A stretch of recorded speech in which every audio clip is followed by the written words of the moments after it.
সন্ত্রাসবাদীরা তাকে মেরে ফেলেছে।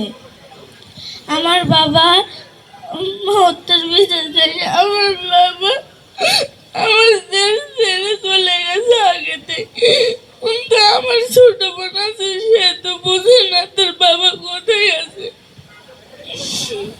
আজকে ইফতারের জন্য মিল্টন আঙ্কেল আমাদের সাথে সর্বক্ষণ যোগাযোগ রাখেন।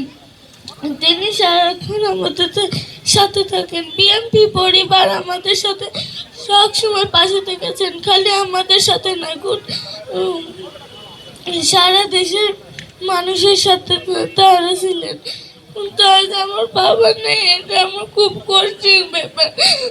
তারেক রহমান আঙ্কেল যেন আমার বাবার হত্যার বিচার চাই। ডিসেম্বরের 2 তারিখ আমার বাবাকে গুম করা হয়। 13 বছর হয়ে গেছে আমি আমার বাবার কোনো খোঁজ পাইনি।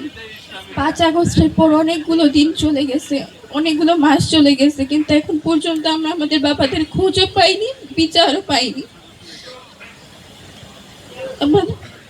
আমার বাবাকে আমি জানি না আর পাবো কিনা। স্কুলে যাবো বাবার হাত ধরে, এটা বলতে বলতে আমার স্কুলে যাওয়ার বয়সই শেষ হয়ে যাচ্ছে। আমার ভাইটা বুঝেই না বাবা কি জিনিস, বাবার আদর কি জিনিস।